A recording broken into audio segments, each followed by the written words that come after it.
pengajar, kembali lagi di podcast Habi, sahabat bicara, semua kita bahas di sini. Dan hari ini tentunya podcast Habi spesial nih, yaitu spesial Hari Pendidikan Nasional. Yaitu selamat Hari Pendidikan Nasional untuk seluruh penonton ya hari ini. Dan karena temanya adalah Hari Pendidikan Nasional, tentunya tema yang kita bawa hari ini sangat relevan dong, yaitu sudah layakkah pendidikan Indonesia di masa pandemi? Dan kali ini kami di podcast Habi sudah membawa narasumber yang memang sudah mungkin sering terjun langsung dalam dunia pendidikan Indonesia. Langsung saja kita sambut ya, yaitu Kak Debbie Tiara Fani Putri Kinasi.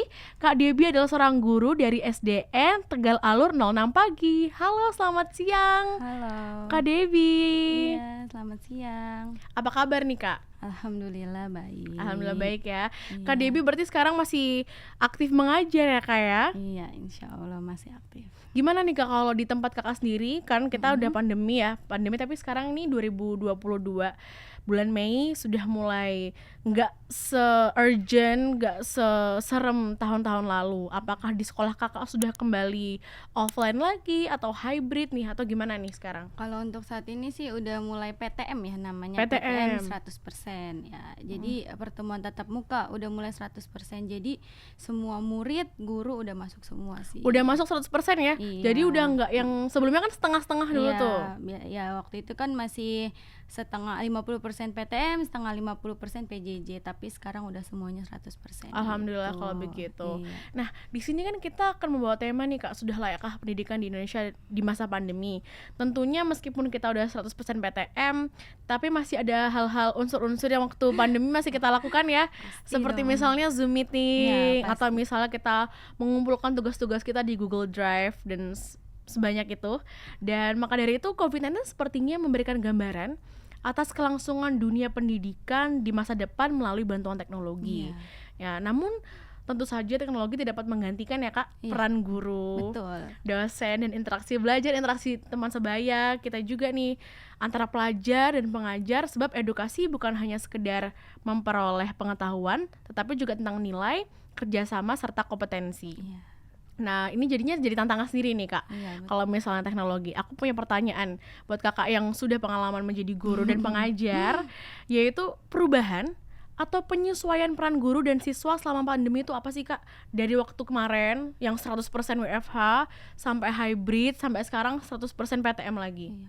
Kalau dibilang perubahannya sih banyak ya. Kalau dibilang perubahannya itu kayak dari segi gurunya gitu, kayak kita harus nyiapin namanya RPP yang lebih singkat lagi, di mana RPP itu apa tuh Kak? RPP itu kayak rencana pembelajaran itu. Oke. Jadi harus lebih singkat, di mana RPP ini supaya anak itu akan lebih cepat lebih cepat bisa gitu. Oke. Karena semuanya itu kan serba dadakan ya. Semua Iya. itu kan serba yang tadinya dari ketemu semua, terus akhirnya dirumahkan semua, akhirnya sekarang kembali lagi gitu kan. Di saat waktu kita pandemi itu kan benar-benar di rumah semua. Betul. Itu kita sebagai guru pun pasti harus membuat materi di mana kita nggak ketemu langsung, kan pasti materinya bakalan susah untuk penyampaiannya ya. Iya. Gitu. Terus kalau untuk PJJ kan di rumah ya mungkin dari segi orang tua atau segi murid pun pasti bakal kaget juga gitu kan. Yang tadinya mereka setiap hari udah ada jadwal di hari Senin sampai Jumat setiap jam sekian sampai jam sekian sekolah, sekarang di rumah, jadinya orang tuanya butuh banyak waktu lagi kan. Iya. Gitu sih perubahannya ya banyak lah kalau dibilang. Berarti kalau misalnya bisa Asya ambil dari sini bahwa ketika kita melakukan offline ya, online dan offline, dan sekarang karena sudah campur dan lain-lain, peran orang tua tuh sangat penting. Banget, banget. Karena kita nggak bisa bilang juga ya orang tua, kita nggak bisa menyalahkan orang tua juga, karena kan kita tahu orang tua itu banyak yang bekerja, apalagi di zaman pandemi pasti mereka butuh biaya yang lebih besar gitu. Jadi mereka kan kerja, tapi sedangkan kita bukan menuntut, tapi kan kita juga sebagai pendidik, anak itu kan 100% di rumah sama orang tua. Iya kan? Kalau seandainya kata bukan orang tua yang membantu, siapa lagi? Betul. Kan seperti itu. Kalau guru kan saat itu jadi kayak perantara kan, karena hanya bisa melalui Zoom, melalui Google Meet, melalui ya berbagai macam video lah gitu, secara secara daring dari rumah gitu Betul. kan, kitanya di sekolah, muridnya di rumah, jadi kan untuk TikTok gitu kan Berarti susah. iya Kak, karena selama mungkin pandemi tahun lalu contohnya ya, berarti guru tidak bisa memantau secara langsung. Betul. Dan makanya orang tua perannya sangat penting. Nah, kalau sekarang nih Kak, kan kita udah kembali PTM 100%, diharapkan Iya. kedepannya akan terus selalu pertemuan secara langsung terus ya Kak, pandemi semakin menurun. Amin, semoga. Namun peran orang tua yang ketika pandemi tahun lalu dengan tahun ini kan ada perubahan juga nih, anak-anak juga pasti harus adaptasi ulang. Nah menurut Kakak peran orang tua seperti apa nih yang terbaik yang bisa mensupport adaptasi dari anak dari sebelumnya 100% online sekarang jadi 100% offline? Ya kalau untuk orang tua ya dukung penuh lah sepenuhnya gitu Iya. anaknya. Ibaratnya guru, wah orang tua itu harus bekerja sama gitu untuk apa ya, untuk kemajuan si anak ini gitu, nggak hanya orang tua aja gitu atau nggak hanya guru aja, tapi harus sama-sama gitu. Kayak mungkin orang tua bisa membantu mengingatkan anaknya di rumah untuk tugas, jadi nggak seharus guru terus gitu yang harus mengejar-ngejar gitu kan, apalagi sekarang udah 100%, pasti tadinya yang anak itu di rumah gitu kan, di rumah kan pasti jamnya nggak teratur dong, Exactly. ya kan, nggak teratur, yang entah dia bangun siang, entah tahu-tahu cuman absen dulu, ya nggak memungkiri lah ya kita Asal udah- dateng aja iya, asal di Zoom. absen, udah absen gitu kan, udah tidur, tugasnya nanti kan ada yang seperti itu. Nah mungkin kan sekarang karena udah kembali lagi gitu, pengennya sih diharapkan peran orang tua itu penting, kayak ya mengatur jadwal ulang lah gitu ke anaknya, tadinya beradaptasi lagi dari membangunkan pagi, kebiasaan pagi sholat atau menjalankan misalnya sarapan, bangun sampai ke sekolah Iya. gitu kan, sampai ke sekolah itu kan peran orang tua, ketika di sekolah baru gitu kan, Iya. guru yang berperan, nanti setelah pulang lagi orang tua lagi, jadi ya diharapkan kerjasamanya sih orang Betul. tua. Nah, sangat setuju nih terhadap Kak Debbie yang katakan barusan ya, bahwa orang tua perannya sangat penting, apalagi ketika kita kembali lagi ke PTM 100%. Kan pasti anak-anak, apalagi anak-anak SD ya Kak ya, itu peran orang tua pasti sangat krusial. Apalagi Jadi kelas bawah ya. iya, kelas 1, kelas 2, kelas 3, early age education, dan orang tua itu untuk mengembalikan anak kedisiplinan dari awal Iya. itu sangat penting biar bisa adjust dan juga adaptasi secara baik di sekolah lagi. Iya, betul. Nah, ngomongin itu nih Kak, waktu tadi Kakak bilang kan perubahan sebelumnya kayak suka-suka dia kan, Iya. bangun jam berapa atau masuk doang asal sekedar absen, terus Iya. sekedar tidur. Kadang orang tua juga kayak capek gitu, ya udahlah skip aja dulu buat yang kali ini. Dan jadinya itu juga mempengaruhi menurut aku gimana ya, cara anak menghadapi tantangan gitu, dari behavior dan juga sikap, sopan santunan. Mungkin sebelumnya kayak suka-suka dia sesuai sama orang tua di rumah, sekarang harus ketemu bapak ibu guru, harus juga adaptasi sama teman-teman yang baru masuk bareng-bareng ini. Nah menurut Kakak nih, bagaimana pendidikan mental yang dilakukan oleh bapak ibu guru sekarang biar anak-anak itu bisa memberikan value yang sangat penting terhadap sopan santun, etika, saling menghargai, yang sebelumnya mungkin ketika online tuh kayak suka-suka yang di rumah gitu. Iya, kalau dari segi kita yang pendidik gitu ya, mungkin membiasakan ya, di sekolah itu membiasakan gitu. Kita kan di sekolah juga ada membiasakan 5S gitu kan, sapa, senyum, salam, sopan santun gitu. Dan itu kita harus terapkan gitu, kayak misalnya mereka baru masuk kan, tadinya mungkin mereka bingung gitu kan, namanya baru ke sekolah lagi gitu kan, mungkin dia masuk aja kan gitu. Cuman kita sekarang lagi membiasakan kayak ketika masuk kita senyum di depan gerbang gitu kan, saling menyapa, halo bapak gitu. Dulu kan ibaratnya salaman tangan itu kan boleh, kalau sekarang kan mungkin akan lebih menjaga seperti ini kan gitu.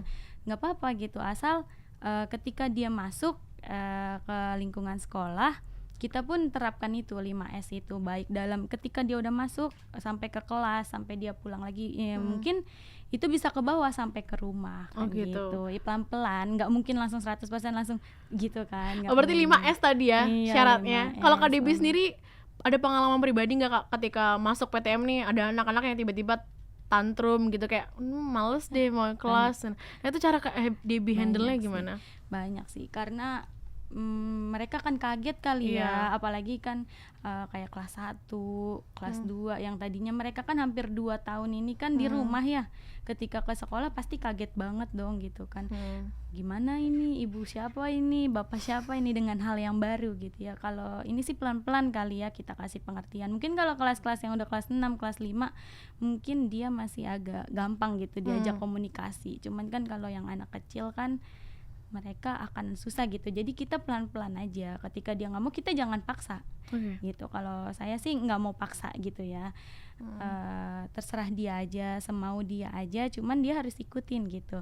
Ketika di kelas, yaudah kita buat asik aja dengan pembelajaran yang ada. Dan waktu itu kan saat 50% kan pengenalan baru dong gitu kan. Nah dari situ kan hanya beberapa murid yang masuk, jadi kita bisa komunikasinya secara enak. Kalau sekarang kan udah semuanya full nih masuk ya, dari absen 1 sampai akhir itu kan udah masuk. Jadi ya pelan-pelan lagi dalam penyelesaian. Intinya kita buat menyenangkan aja di kelas gitu. Apalagi setiap anak pasti kan cara menanggapinya beda-beda ya kayak. Beda-beda karakter. Betul. Nah, pendidikan karakter yang maksud saya tadi itu. Ya, pendidikan karakter untuk di SD kakak sendiri nih, yang kakak sekarang sedang mengajar, apakah ada fasilitas khusus, fasilitas spesial atau dari pemerintah, misalnya dapat dari pemerintah untuk spesial untuk anak-anak, agar anak-anak bisa menjalankan, memaksimalkan pendidikan selama ini yang sudah tertunda offline-nya selama 2 tahun. Kira-kira apakah ada di sekolah kakak? Kalau untuk fasilitas mah mungkin semua sekolah sama ya gitu kan, dengan sarana prasarana yang ada aja di sekolah. Mungkin tinggal kreativitas gurunya aja ya untuk membuat kelas itu lebih menyenangkan gitu sih. Kayak mungkin kita nontonin video jadi dia akan lebih senang gitu kan, karena kebiasaan dia di rumah pasti kan kurang lebihnya menonton YouTube kan gitu. Kita bikin video, kitanya juga nih sebagai guru, kita yang bikin video, akhirnya mereka oh iya nih guru saya nih nonton nah gitu. Jadi kurang lebihnya mereka tuh akan lebih tertarik gitu untuk ke situ ya. Kalau untuk fasilitas itu mungkin sama saja. Sama aja, cuman tinggal kitanya aja yang mempergunakan. Di sini Asya bisa lihat bahwa seberapa krusial, seberapa pentingnya peran seorang guru. Karena kakak sendiri nih fasilitas sama, tapi bagaimana kita bisa merombak itu se-fun mungkin, bagaimana bisa anak-anak biar engage dan lain-lain. Nah berarti guru ini perlu disupport banyak menurut Asya ya. Harusnya. Dari pemerintah, dari society kita juga. Menurut kakak, apa kakak sebagai guru sendiri nih yang sudah berapa tahun kakak, mohon maaf jadi guru? Saya 2016. Dari 2016 sudah 17, 18, 19, 20, 21, udah almost 6 years, hampir 6 tahun menjadi guru. Dan melewati banyak hal juga, pandemi dan non pandemi. Nah, apakah sudah menerima hak-hak dan juga kira-kira hal-hal yang menurut kakak sudah kakak dapatkan sebagai guru? Sudah terpenuhi belum? Ya kalau dibilang terpenuhi mungkin kita terpenuhi gitu ya. Terpenuhinya dalam segi apa ini? Segi apa? Silahkan monggo diceritakan. Kalau misalnya yang terpenuhi di bagian apa, yang belum di bagian apa, kakak selama ini personal struggles kakak aja, nggak apa-apa. Mungkin kalau kayak guru-guru gitu kan ya, yang sekarang lagi di ini kan fasilitas kayak ngajarnya itu kan mungkin memang udah terpenuhi, tapi mungkin ada beberapa yang belum gitu kan. Ada sebagian yang ketika kita ingin gitu kan dalam pembelajaran itu ada, kadang suka nggak ada gitu kan. Apa tuh contohnya kak? Ya kayak barang-barang untuk anak-anak praktek gitu kali ya. Jadi kayak belum sepenuhnya kan, nggak semua sekolah itu bisa bisa menganggarkan gitu kan. Iya, jadi kalau untuk itu sih untuk fasilitasnya aja ya gitu. Tapi kalau untuk pribadi gitu kan, hak yang belum terpenuhi apa ya, saya juga bingung gitu kan. Mungkin kalau dari segi pendapatan mungkin sebanding dengan apa yang ada di Jakarta kan, seperti itu. Kalau untuk hal-hal yang lain mungkin kan kayak kayak misalnya guru kan sekarang kadang kurang terlalu dilihat gitu. Betul. Kan sama orang-orang lah gitu, karena mereka menganggap bahwa ya udah guru mah gitu lah, pokoknya pernah ada segelintir yang berbicara tentang guru seperti itu. Padahal mereka nggak tahu gitu kan gimana susah payahnya jadi guru gitu Betul kan. sekali. Ketika kita ngadepin anak yang seperti ini seperti itu gitu kan, kalau dibilang dengan sepadam dengan apa yang kita dapat kan, mungkin kalau pengen dibilang ngajar dengan keikhlasan ya orang mungkin siapa sih yang sekarang butuh kayak gitu gitu kan. Tapi ya kita mah sebagai guru ibaratnya udahlah kita ngajar senang aja, ikhlas aja gitu.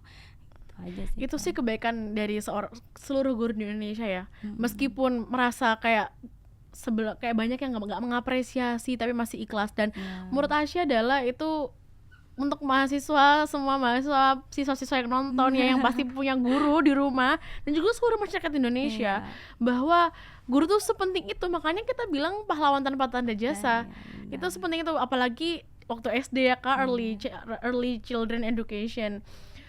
Sekrusial itu, dan menurut Asya harus banyak disupport sih. Kayak dari fasilitas di sekolah tadi.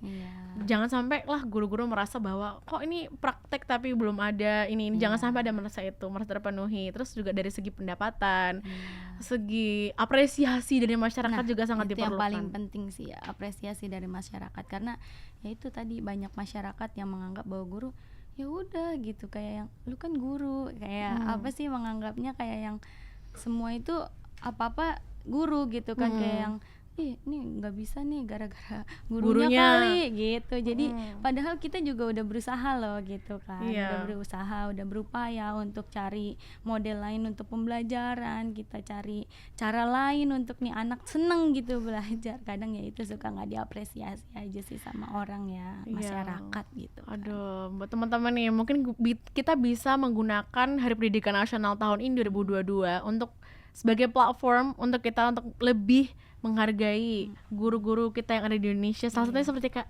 Debbie.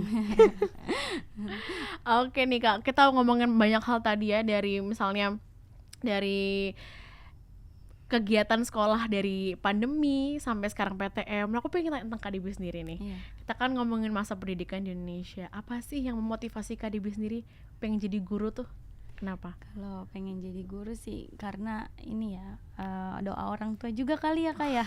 Jadi orang tua saya tuh doainnya semoga jadi guru, udah gitu. Jadi dan kebanyakan dari keluarga saya itu kan di dunia pendidikan gitu kan. Sampai suami saya pun kan guru gitu. Jadi kita memang ada di dunia pendidikan, dan pernah pun kita saya pribadi itu sebenarnya pengennya bukan di aliran guru gitu, cuman karena mungkin doa orang tua itu kan paling kuat ya. Betul. Nah, makanya orang tua di luar sana doain anaknya baik-baik aja. Berarti emang doa orang tua guru ya Kak ya? Iya.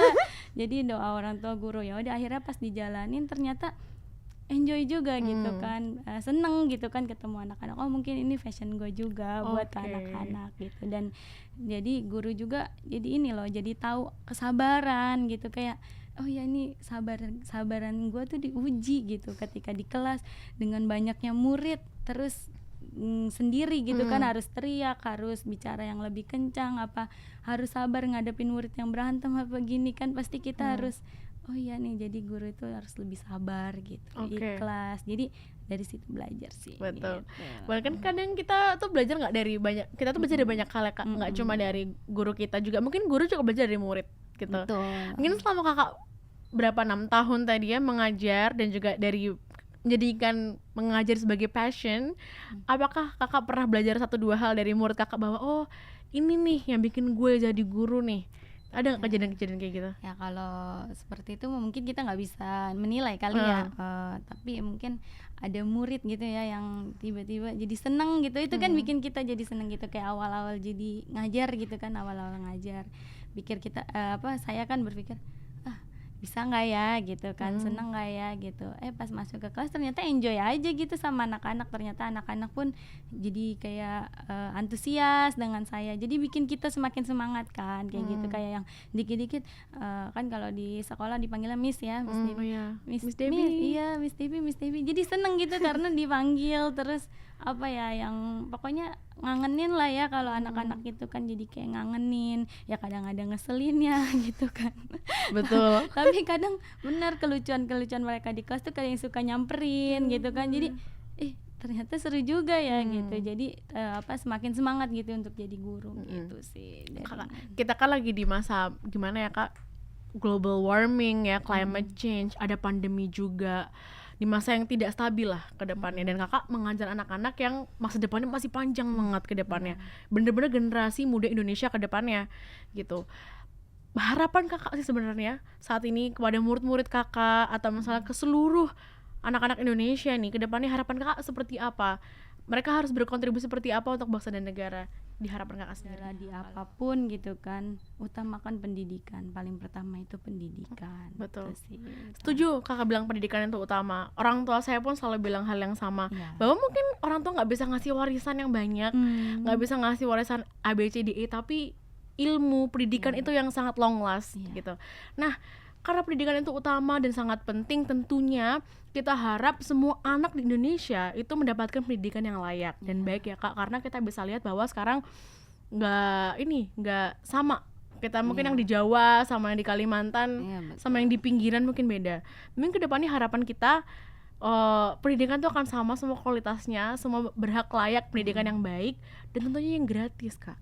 Betul nggak tuh? Betul sih, karena apa ya, supaya mempermudah kali ya. Betul. Ketika pendidikan itu gratis kan ibarat kata di di daerah-daerah atau bahkan di kota kayak kita yang tempat tinggal sekarang ini kan banyak orang bukan nggak mampu, mungkin mereka cukup gitu kan, tapi takutnya dengan dengan disuruh membayar sekolah akhirnya menjadi beban buat mereka, akhirnya anaknya nggak jadi sekolah. Betul. Gitu. Padahal kan sedangkan yang kita harapkan itu kan anak bangsa, generasi itu kan berpendidikan gitu, sedangkan pendidikan itu ya harus difasilitasi lah gitu. Betul. Kalau bisa ya diberikan kegratisan untuk orang-orang yang ibaratnya menengah gitu,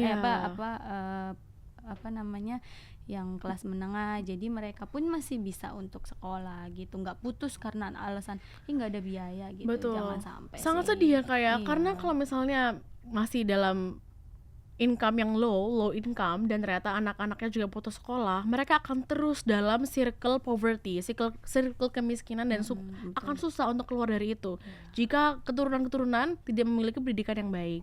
Nah, kebetulan nih Kak, kita kan lagi di podcast Sabi Sahabat Ganjar ya. Pak Ganjar Pranowo tuh saat ini Gubernur Jawa Tengah. Dan salah satu kebijakan beliau adalah memberikan pendidikan gratis. Sering tuh Asya lihat di IG-nya Pak Ganjar Pranowo bahwa dia cek, kamu sekolah di mana? Ini di SD ini Pak, nih gimana sekolahnya, gratis apa bayar gitu kan? Gratis. Oh iya, kalau bayar tak tutui tak tutui gurunya. Aku bilang kayak gitu. Berarti itu sangat pentingnya pendidikan tuh gratis dan affordable untuk semua anak bangsa kita ya. Jadi semuanya harus bisa mengenyam pendidikan yang baik. Intinya difasilitasi sih ya. Betul. Difasilitasi ya itu dengan cara gratis kali. Kalau di sekolah kakak udah rasa dibandingkan sekolah-sekolah lain nih, kan mungkin karena di Jakarta ya, di Jakarta mungkin fasilitasnya sudah oke lah karena di ibu kota. Kita kan tapi nggak tahu ya buat teman-teman yang ada di daerah. Betul sekali. Jadi itulah yang kita harapkan ke depannya. Betul, fasilitas ya. Iya. Nah, kakak mungkin nih, kakak punya pesan nggak sih untuk pemerintah Indonesia agar dapat memaksimalkan pendidikan Indonesia di masa pandemi atau di masa yang genting saat ini? Ya mungkin kita bisa PTM sekarang, kita nggak tahu 3 bulan ke depan kan. Kita pesan kakak kepada pemerintah. Ya kalau untuk pesan untuk pemerintah ya gitu kan, mungkin kalau selama PTM ini kan mungkin fasilitas gitu kan, intinya sih saya ke fasilitas gitu, karena pendidikan itu nggak jauh dari si fasilitas ini gitu. Entah fasilitas dalam bentuk apapun, yang pasti pemerintah itu harus mensupport dari segi fasilitas gitu aja sih. Untuk fasilitas baik ke guru, baik ke siswa ataupun ke orang tua. Jadi balance semuanya.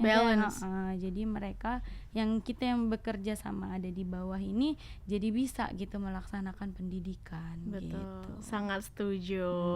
Bahwa apalagi pada guru ya Kak ya, itu yang menurut Asya naikkan.